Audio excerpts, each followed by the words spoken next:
Hey everyone. So I'm in the middle of watching Trump's State of the Union, and I noticed the Democrat women wearing white, and every time, every time that it cuts to them, it bothers me. So I had to stop and just record my thoughts on it because honestly, that gesture is everything. It's everything that's wrong with America right now.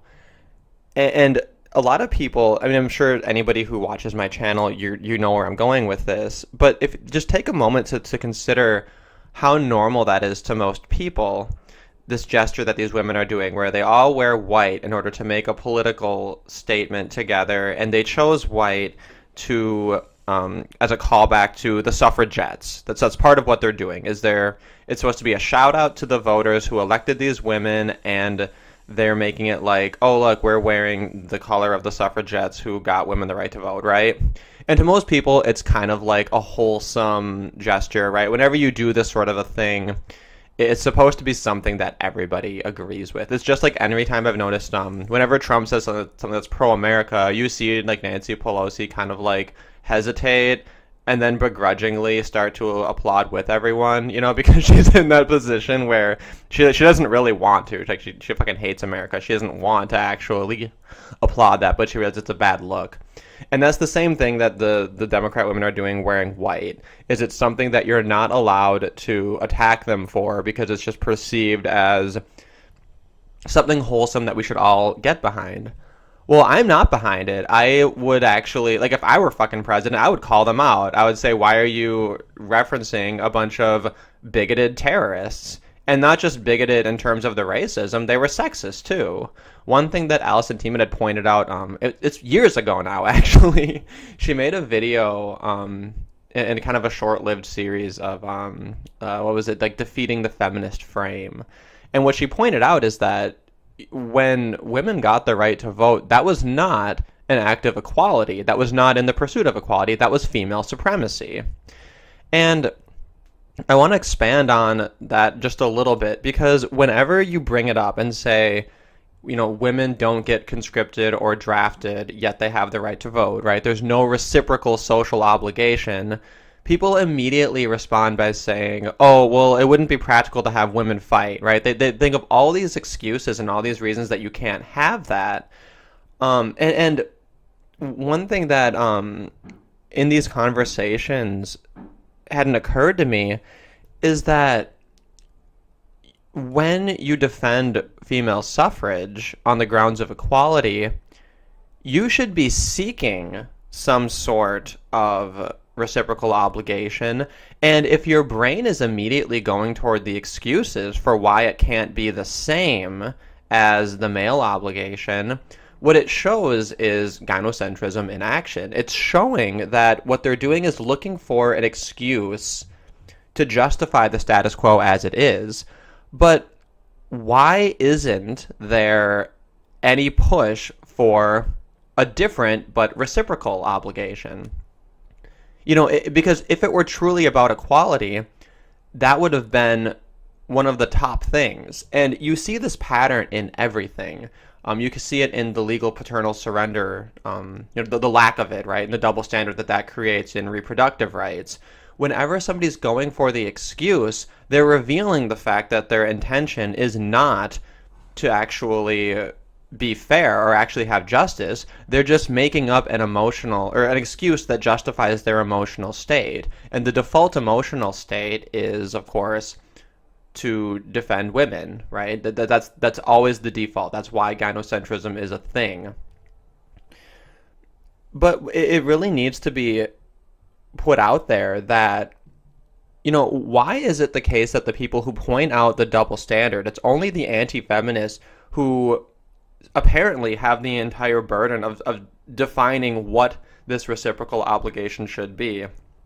Really, the fact that people aren't proactively establishing that standard tells you everything about who they are and what they stand for.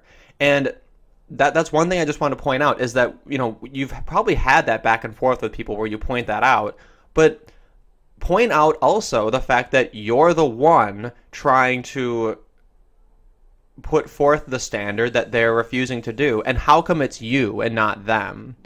Shouldn't every single woman who votes be really, really gung-ho about establishing some sort of reciprocal social obligation for women?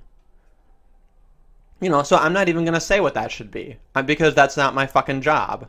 I say just get rid of women's suffrage.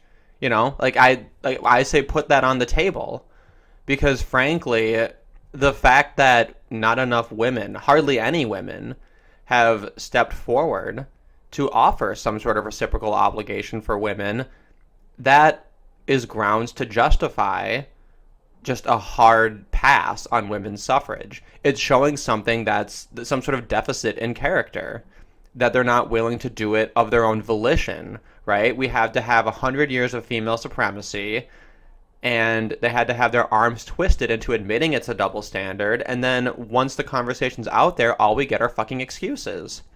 So the reason that the women wearing white is everything, you have these people who vote these women in, and they're affirmative action hires. They get a bump because they're women. Is basically what happened, right? I remember I saw a fact checker video that I watched. It was really short, so I watched that before watching the State of the Union.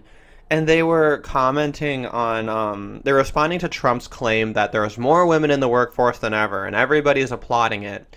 First of all, there's nothing preventing women from getting jobs.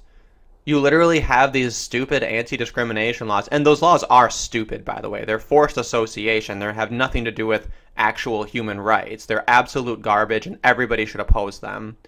There's absolutely nothing preventing them, and there are legal things that prevent people from doing things that are perceived as just sexist, right? So despite that being the status quo, somehow this is a woman's issue, right? Somehow women choosing not to work is a fucking women's issue. And the reason it makes me so angry is because we have all of these men's issues that are completely ignored. And what are they fucking talking about? They're talking about women. It's the phrase that I believe it's Allison who coined this, women worsting. That's all they're doing. And we're seeing it play out where they're not even talking about a gender pay gap or workplace discrimination or sexual harassment. They're literally talking about women choosing not to fucking work.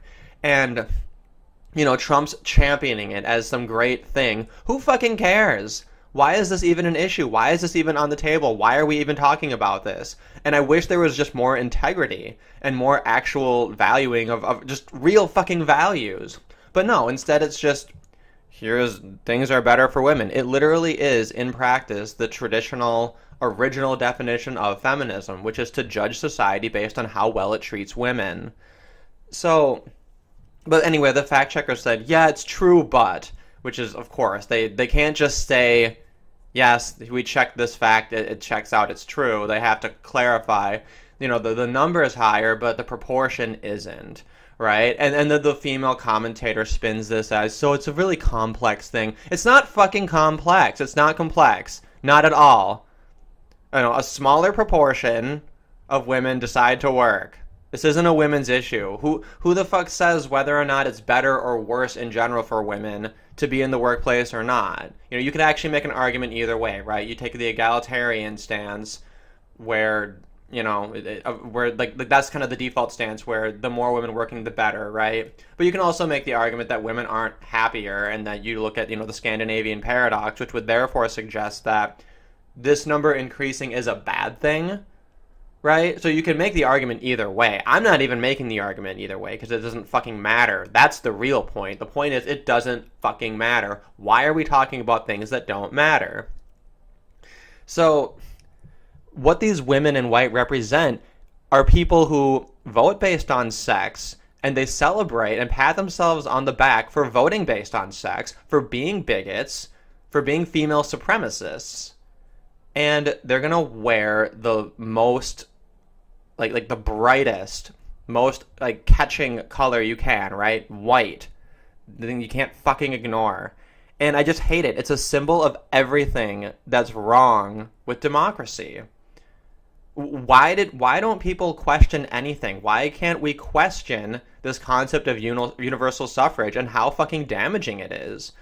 You know, once you're using your quote unquote right to suffrage to strip away people's property, to deprive them of their basic human rights, to take away their due process in order to usher in laws that create inequality under the law,